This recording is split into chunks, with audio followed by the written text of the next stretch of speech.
guys, welcome to another episode of Casually Catrice. So glad to have you here with me. As I always say, if you have not yet, please subscribe, press that thumbs up if you really like this video, and then please feel free to utilize the comments box, okay, because I like to hear from you. I like to know your thoughts and all of those things regarding the topics. So please feel free to utilize that. And yes, let's kick off this week. So I will say it was not too crazy. Unfortunately, though, we did suffer a great loss in the hip hop industry with the passing of TakeOff, who was a part of the Migos. So definitely, I just really want to take it back to when I first found out the news. It was on November 1st. And I just remember that morning checking my phone, like checking social media. And that was the first thing that popped up. And of course it was showing, the 1994 for the year he, was born to, November 1st, 2022. And I was just like, hold up now, because that is today. It wasn't adding up to me in my head. So I immediately closed my phone because I'm just like, no, that is not how the way we started November off. Went into prayer and everything, all right? But of course, later on, opening my phone back up, getting back on social media, and that's all I'm seeing. And it was just really, really sad to see, totally unexpected for sure. I just really hate the senseless shootings that continue to take place. We're taking our people from us, and it's just always sad to see anything regarding death is always like, especially when it could have been prevented, for sure. But definitely first the media was going off saying that, this all started over a dice game taking place in Houston, and Quavo got into it with someone. But then you see videos coming out, and then it's showing in those last moments, Quavo and someone else going back and forth regarding basketball or whatnot, and Quavo saying, hey, let's go, whatever. And then shooting happened. So it's just, none of it added up. None of it even made sense to why a gun was even pulled out or anything of that nature.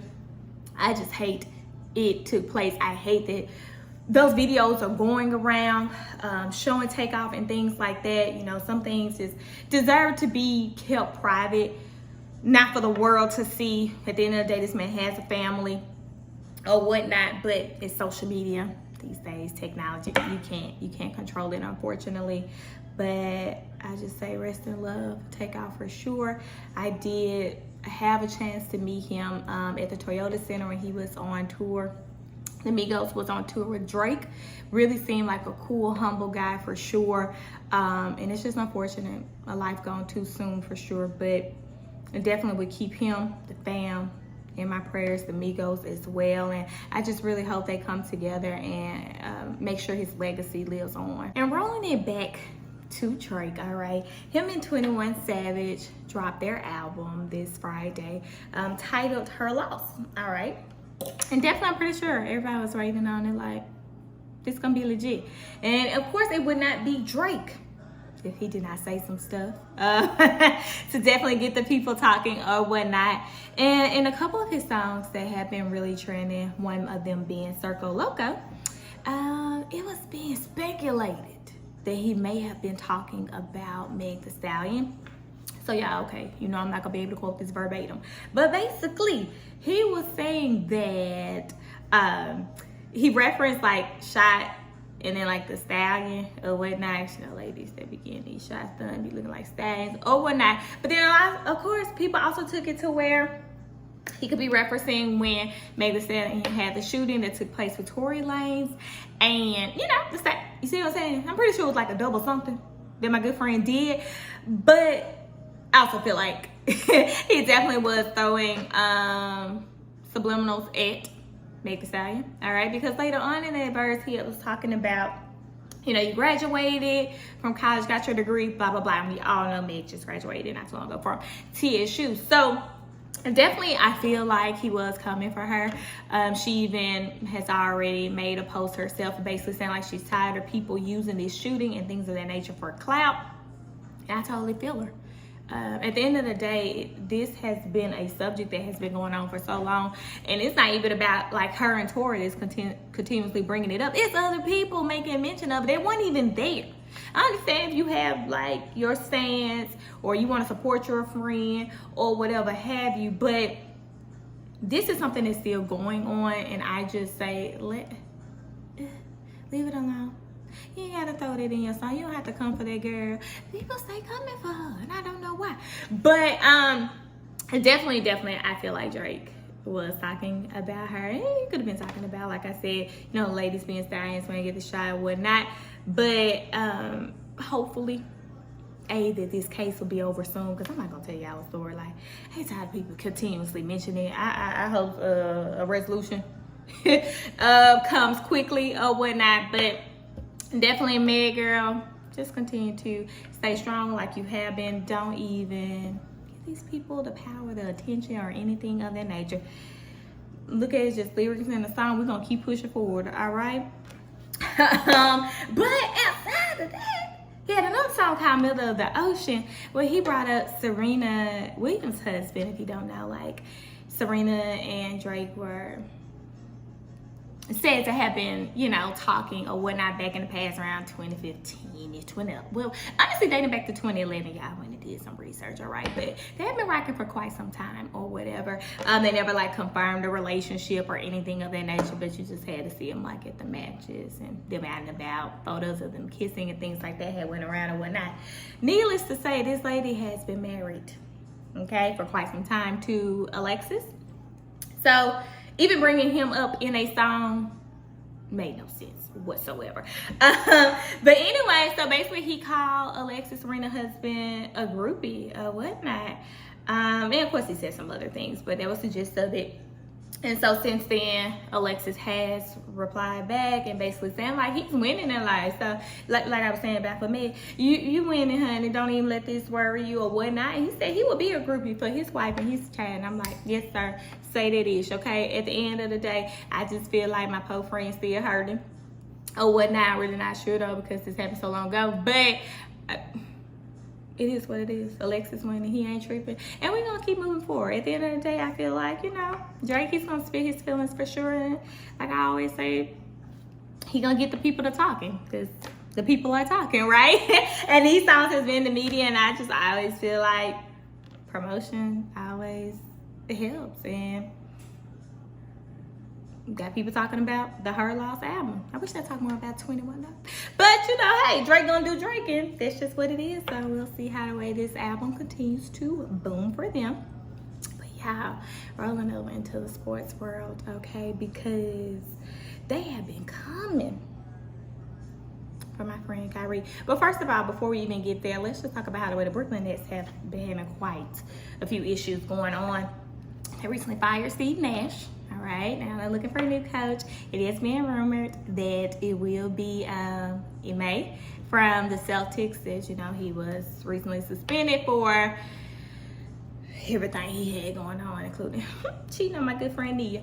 But yeah, so it's been rumored he could potentially be one of the runnings, but they recently did a press conference, said, they have not selected anybody just yet, so we should definitely see what happens there. But outside of that, Kyrie. All right, so he recently, he had posted on his Twitter a link to a movie that was on Amazon, and let me read it. It was called Hebrews to Negroes, Wake Up Black America. Now, he didn't have any wording with it or anything like that. He just had the link there. And I would say I have not watched the movie, but definitely have been just hearing different people talk about it, and it really is surrounding Jews, black people being Jews, the Holocaust being fake, things of that nature. So definitely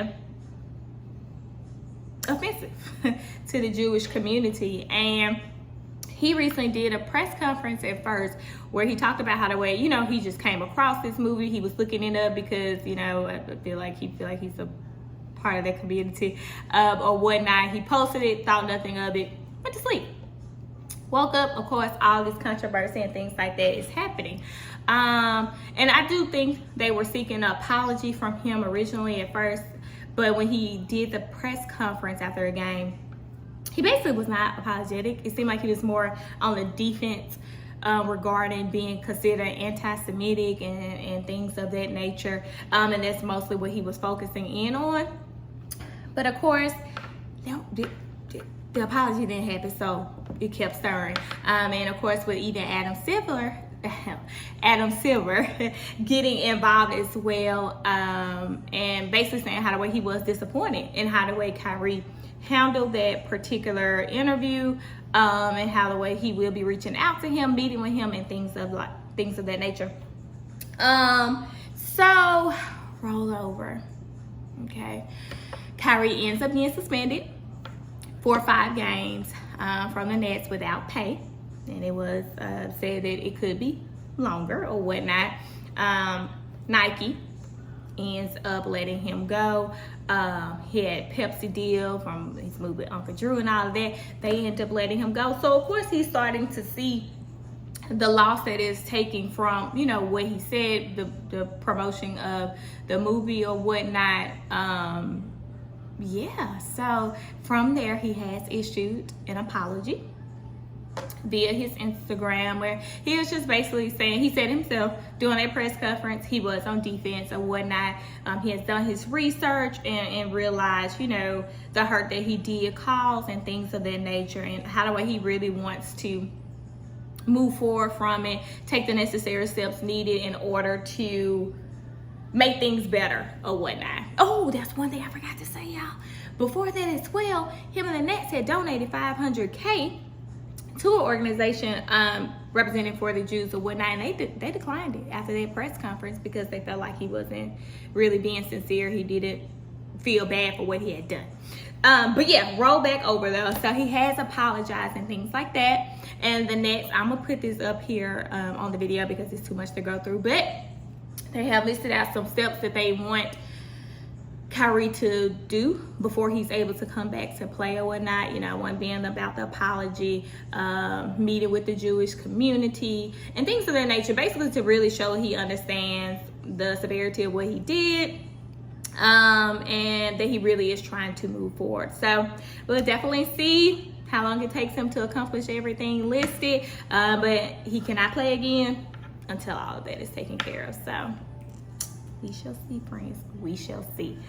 But y'all, okay, because this week had some great moments, and I will say that because the Houston Astros won the World Series, and LSU beat Bama. So, you know, it was a great sports week at the end of the day. I'm going to throw all that in there. But thank y'all so much for tuning in.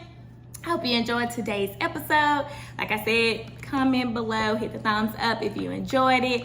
And just let me know some other things you want to hear and all of those great things. But have an amazing week, and I look forward to seeing you again soon. Thanks, y'all. Oh, that was lame. Don't mind me. Bye, y'all.